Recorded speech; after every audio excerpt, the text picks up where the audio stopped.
Hey guys, welcome to Code Decode. In this video, we are going to cover 7 Java Streams tricks, which most of us don't know. Most of us don't use in Java 8 functional programming coding practice. But using these tricks in interview gives you an upper hand. Also, that makes your code looks very professional, very clean, and exception free. So let's get started and let's come to the very first trick. This is optional, used and chained in the stream. For example, you have a user coming into the picture. With that user, you fetch the list of addresses, and in those addresses, you fetch city or you check whether it is valid or not. Now, if you initiate this chain with the optional.off nullable, it prevents null pointer exceptions in the chain. Thus, the user might not have the list of addresses. So instead of doing user not null, filter of address not null, filter of get city or something, or map of address.get city of something, you rather what you do is you add this optional.off nullable as the start of the chain, and it will provide you the null pointer exceptions. The second is collectors.reducing. Now you might have remember I have used this reduce method with the collectors and with the streams. So when you use the reduce with the streams, you iterate over each of the element of the stream and you convert the two objects simultaneously into one. Similarly, reduce can also be used with collectors.reducing.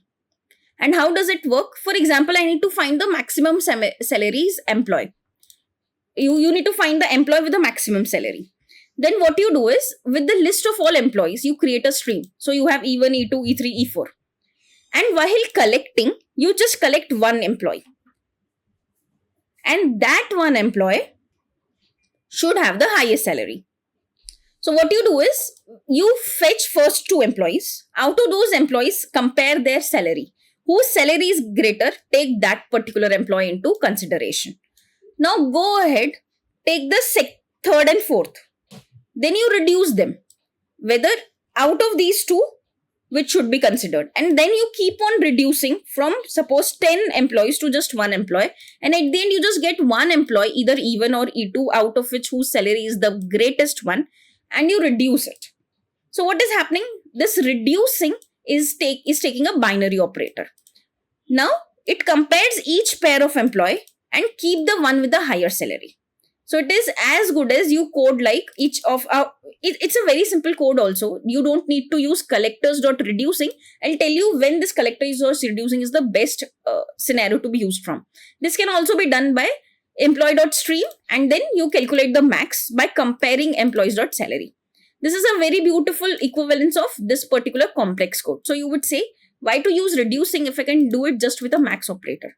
There can be a scenario, for example, where you are trying to sum all bills. That can also be done by map to double and dot sum, just like you did for dot max.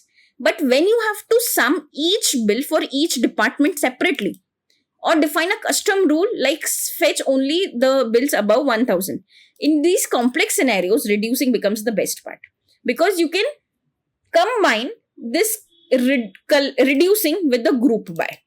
And that's where reducing comes into picture, and this is where it is useful. Not in the very simple scenario where you just have to find the maximum or the minimum salary. For example, if you want to calculate the total salary, this you can also do by employees.stream and map to double the salary. Now your stream contains all the salaries and you find the sum, and that's how you get the total sum. This can also be used with the reducing. How do you use it with the reducing? I'll tell you why, because now we are going to combine this logic with the group by. So first let's understand how to calculate the total salary. Then we will convert this logic into partitioning into different departments and calculating the total salary department wise. So what you do is, for the total salary without any complex logic, you stream over it, you collect. But during collecting, you reduce it. You reduce it to one single amount, that is the total salary of all the employees.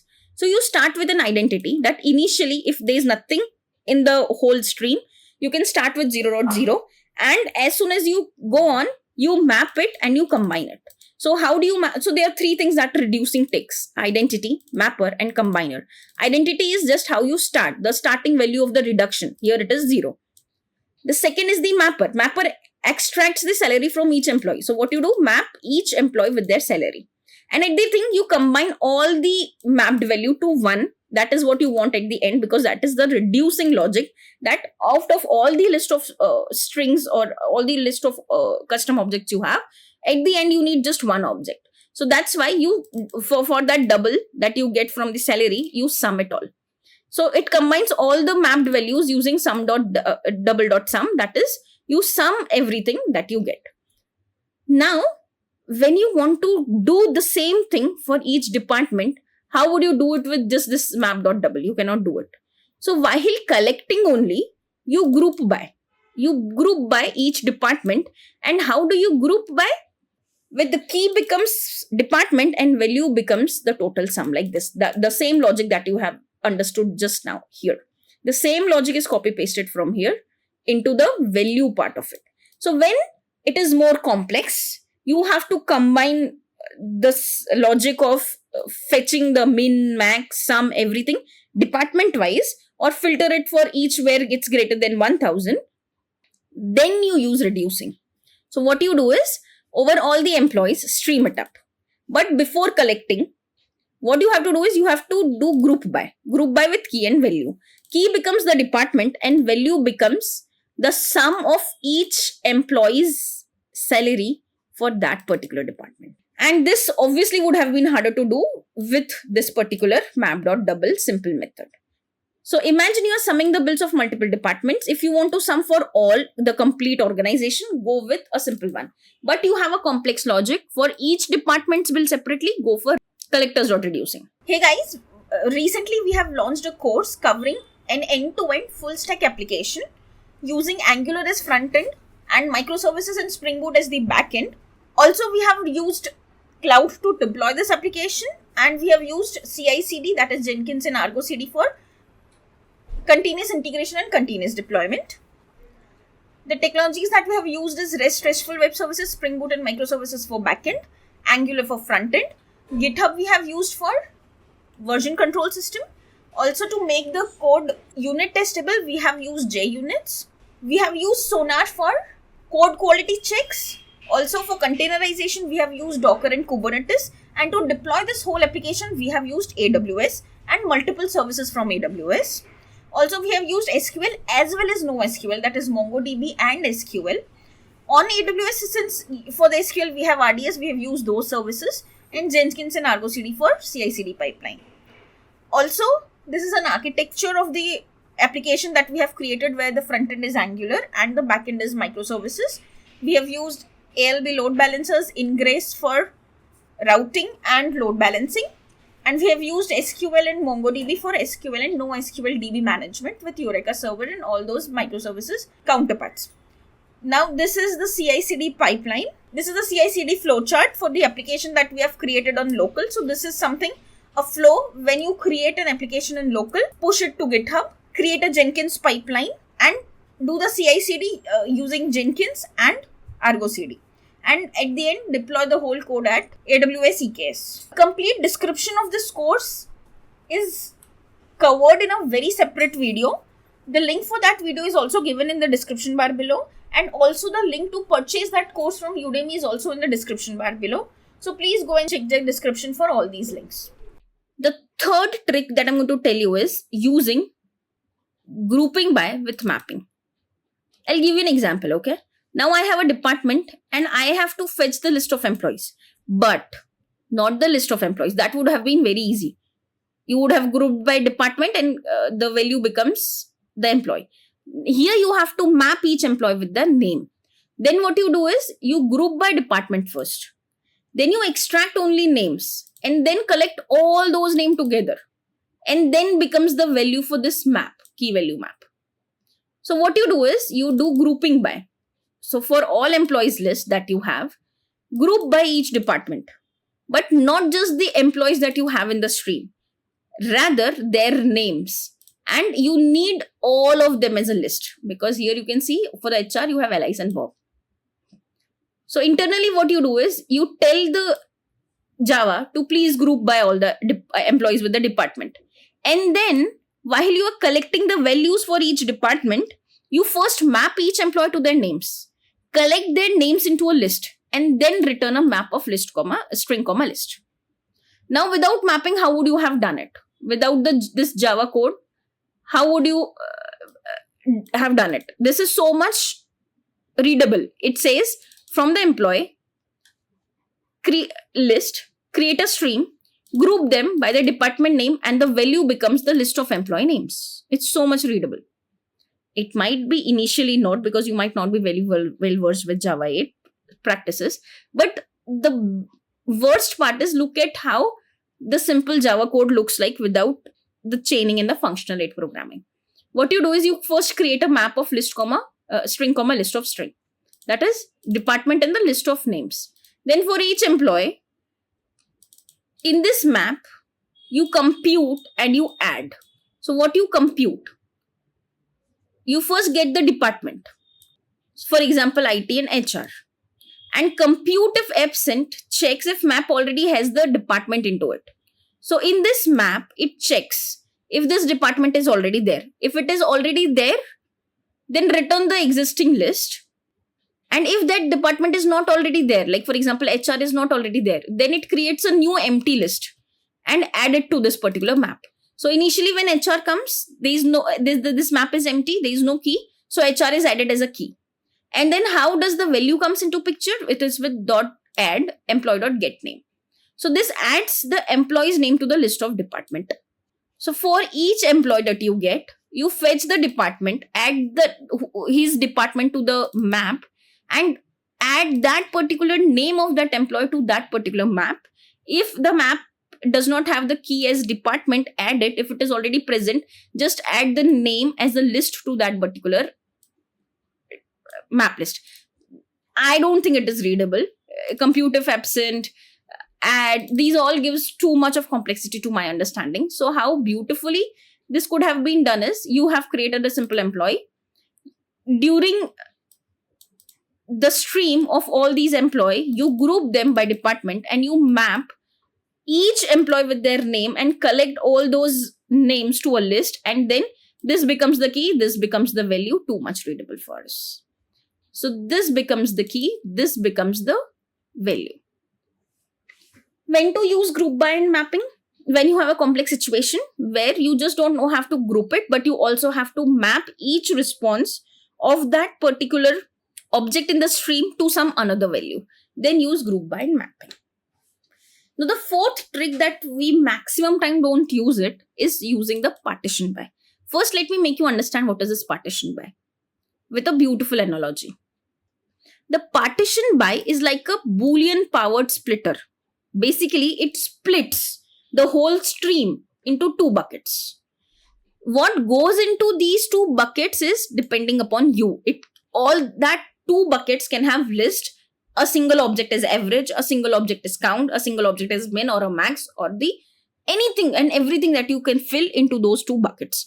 So think you have a big stream, you divide it into two parts. One part will contain one set of stuff, another part will contain second part of stuff. So if you have a scenario where you have to divide the whole stream into two scenarios, then this partition by is a beautiful and awesome trick to create two buckets. For example, you have an organization, you want to calculate how many people in your organization have the salary more than 1 lakh, how many have less than 1 lakh, and you want to calculate the average of both. How would you do that? If you would have not used the partition by, what you would have done is, you have initiated the high and low salary and high and low salary count total. Then for each employee, you iterate over it. You add it to total high salary for all the employees whose salary is greater than 1 lakh. Similar goes for the low salary. Also, you count those employees whose salary is greater than 1 lakh and whose salary is less than 1 lakh.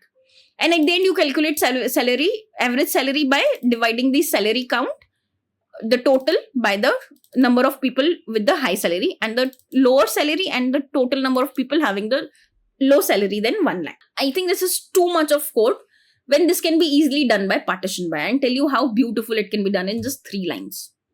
So what you do is, you stream over the list of employees. You partition them by their salary such that their salary is greater than 1 lakh. And while calculating each employees, what you can do is, you can create the list of employee also. You create the list of name of those employee also, or you can calculate the averaging double or averaging sum. Anything and everything you can do that you can do with the collectors. And that is the beauty of partition by, which divides the whole people into the two type of people, having salary greater than 1 lakh, having salary lower than 1 lakh. Then you calculate the averaging double of each employee's salary. And at the end, what you get is something like true and false. True is whose salary is greater than 1 lakh, because this is what you have added as a predicate, that the salary should be greater than 1 lakh. And the value becomes the average of it.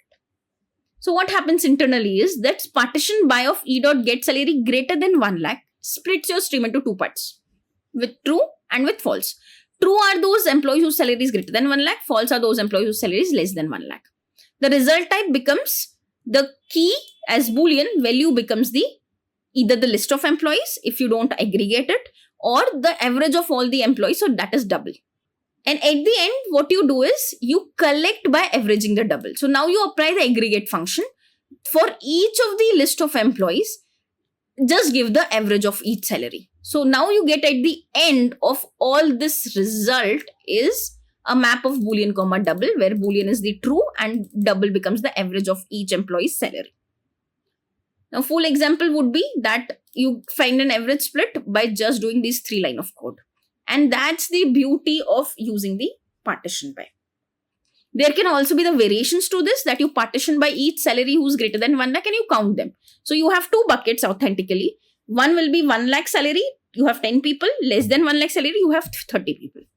Similarly goes with fetching only the name of those employee and collecting them as a list. So with greater than 1 lakh salary, you have Alice and Bob. And with the people having the less than 1 lakh salary, there is Tom and Jerry, something like that. So that is how you can beautifully divide your whole thing into 2 buckets and can add either the list of names or the complete employees or their average or their salary, min, max, anything and everything you can put into it. The very 5th important trick in this Java 8 professional coding ways is using the stream.iterate. Now when you come to me saying that let's use stream, you would always say it's stateless. But I'll tell you, there is one operation that none of us know, and that is a stateful operation. That is iterate operation. Now, if I'll tell you that you have to create a Fibonacci series, then every second number depends upon the first number. For example, the Fibonacci series goes as 0, 1, 1, 2, 3, 5. How is it calculated? The first 2 numbers are taken as 0, 1. That is constant. The second number becomes the first number, and this third number becomes the sum of first 2. That is 0 plus 1 becomes 1. So this is how you create the Fibonacci series, but it is stateful. The third number depends upon the sum of first 2. The fourth number depends upon the sum of first and second. So this is a stateful operation. So surprisingly, most of us don't use this stateful operation of stream, that is stream.iterate. So normally we think of stream as just the processing of collection, but stream with iterate, you can generate values on the fly, and especially when first value is one which decides the second value. So it is beautiful way of creating an infinite custom sequence like Fibonacci series, creating the compound interest and simulations. For example, and how do we do that? How do we use it stream.iterator? The way to do it is just open the stream.iterate over it such that you create an array with 0 and 1. So this is the initial state where 2 objects int type is created in the series, that is 0 and 1. So these are first 2 starting Fibonacci series. And then you deduce a function such that over the iteration, every time you move to the second value, the first position is filled by the second value and the next value is computed by the logic of adding the first 2 numbers before that. For example, you have initiated with 0 and 1. The next number will be, the second number becomes the first, and the second number here becomes the sum of 0 and 1, that is 1. Now here this 1 becomes the first number, and the second number becomes the sum of 1, 1, that is 2. Then the 2 becomes the first number, then the 1 plus 2 becomes 3, that is the second number. And this is how Fibonacci series goes. But the real Fibonacci series is not this an array of 0, 1, 1, 1, 1, 2. The real Fibonacci series is the first element of this array. So what you do is you map each Fibonacci function with its first element of the array. So the Fibonacci series becomes 0, 1, 1, 2, 3, 0, 1, 1, 2, 3 and so on. But you don't want an infinite loop. So what you do is you limit this particular iterate over the 10 numbers. So only the first 10 Fibonacci numbers comes into picture. Without stream, you would have done something like this. You iterate over the 10 numbers which start 0 and 1. Then you create the a plus b as the third number and you swap the first and second number. But this is not the beautiful way of doing it. This can also be done with stream.iterate to create the sequence with a stateful way where the second depends upon the first two digits sum. Another real-time examples of such situations is where you can use iterators using the compound interest. So over 10 years of tenure, if you start with 1000 amount, what will be the growth of this particular amount after 10 years of life with 5% interest? So you calculate for 10 years using this particular code. What you do is with stream.iterate, you give the initial state, that is 1000. Going forward, how do you iterate over all the numbers is this function that for each amount calculate the 5% growth rate per year and return it. But only for first 10 years, that is what you return. I don't want an infinite number to be calculated for 10,000 years, how my 1000 rupees will look like. So that's how you limit in the iterate stream, where you have a proper fixed first value and you have the function to calculate the another values over the particular limit. So this limit, what you can see here, is a very important thing to be used in the iterate, otherwise your program will crash into an infinite loop. You can also do one more thing. You can, if you want to fetch and generate the next 7 days from today, what you do is you iterate and give the today's date. Then you say, I just want it for 7 days, limit it up. But what I want is for today, add one more day. So what you will end up printing is today's date, then tomorrow's date, then day after tomorrow's date till the 7 days. So you generate 7 days from today.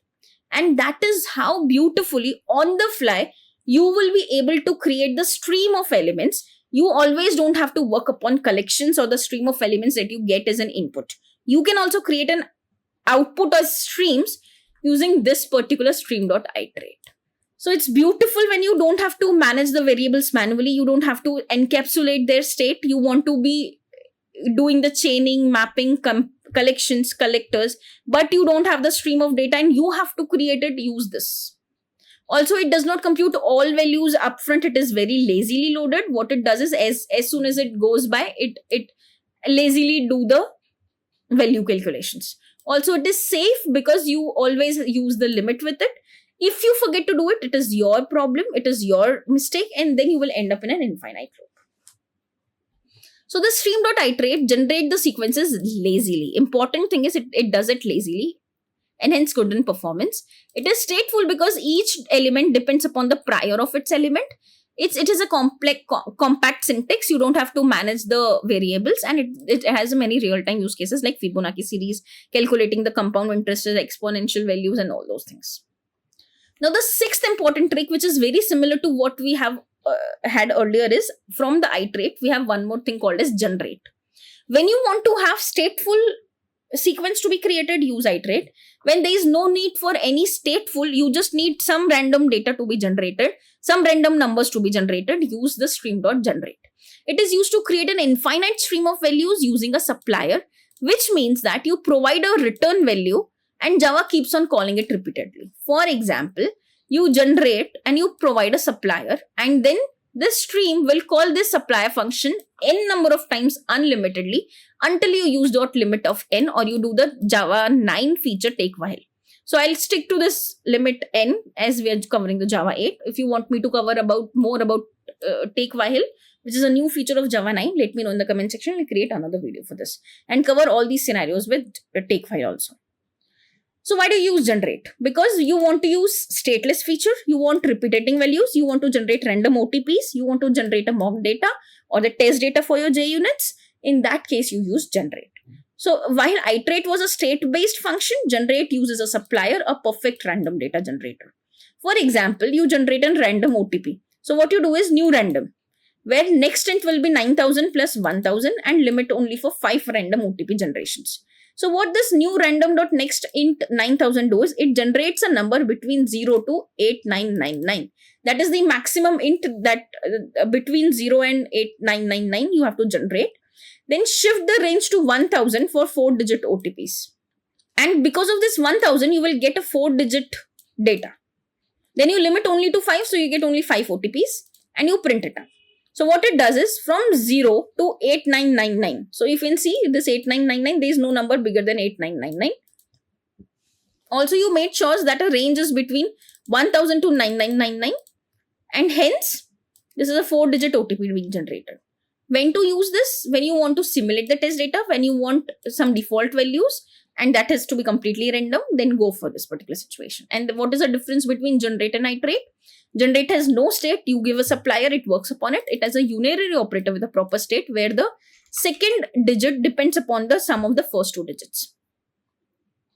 The use case is random use case, default values, test case values, while in the iterate you need a proper sequencing with the logic. For example, Fibonacci series or a table or a exponential or the compound interest logic. Does both of them generate infinite streams? Yes, they both generate infinite streams, and you both have to use the limit if you not want your program to crash with an infinite loop. So yes, the need of limit or take while is compulsory in both of them. So use stream.generate to create infinite stateless stream. Use limit to control it. Combine it with limit or take while. If you have Java 9 plus smarter stopping solutions, use take while, and it is either for random generations. The last important trick that I'm going to cover is teeing. You might already have seen this. I have created this teeing when we were generating the dashboard reporting. But just for the sake that most of us don't use it, let's cover this quickly as a 7th very important trick that we forgot to use. Now, what happens is you have the stream. Now you have to calculate average and sum both simultaneously. What you would have done. For the orders, you stream, you calculate all the orders dot sum. And then if you want to calculate the average, so again you open a stream and you calculate average. So you have 2 stream traversals on the orders itself. Now I don't want to use 2 streams simultaneously. I want to do it in one single way, the single pass. That is teeing for you. So teeing is a way to collect 2 different results from the same stream and combine them into single result. So it's just like a combiner rather than a reducer. A reducer was reducing everything to one result. Combiner is going to combine everything to one result. So there is 2 parallel collectors on one input stream, and you want one combined output. This is the way you do it. So teeing allows simultaneous collections of different results into the same stream and merge them into the final result, and it is efficient because it avoids 2 times of iterations on the same stream again and again to calculate 2 different data. So how you do it? Over the stream, you calculate while collecting them into a map of string comma double. That is, while you are streaming, you collect them, but before collecting them, you are teeing them. So 2 things are going to happen. You are going to sum them up, you are going to double them up. And then you have sum, this is the result. So if you can see what is the syntax of it, collectors.teeing, where there is a first collector that is summing up. There is a second collector that is averaging up. Then you have result 1 and result 2 and you create the combiner. And how do you combine them? So you create a map where key becomes the total, value becomes the sum. Key becomes the average, value becomes the AVG. So what's happening here? The stream of order is processed only once. Because if you can see, the stream is open only once. It is traversing and doing 2 things, summing and averaging simultaneously. And at the end, both of them are merged as a result of sum comma average into a map of this. And why this is so awesome? Because at the end, you get total as this and average as this. So there is only one pass, faster on the larger data. It is easily merged because there is a way to combine them at the end like this. It has a cleaner syntax and it has a real-time use cases like dashboards, analytics, and matrices. The ideal cases is you want to get min and max simultaneously. You want to get count and distinct count simultaneously. You want to sum and product simultaneously. You get first and the last element simultaneously. I'll give you one bonus example of using the min and max. So during the collectors, you collect min and you collect max, and when you have min and max both, you map it up. So that's the beautiful 7 tricks you can use with streams that most of us don't know. Most of us don't even know that the streams are not always stateless. It can always be stateful also. Also, most of us don't know that stream is not always for the given list of collection. You can also create a stream of digits, numbers, anything and everything that you want using stream.iterate and stream.generate. Now I have many more things to cover. Like for example, there is a too much mistakes that we do during using the streams, like misusing the parallel streams, mutating the objects in the dot map, which is very bad. I'll tell you why in the next video. If you want me to cover this, just let me know in the comment section. I'll create more stream related mistakes that we do. Thank you.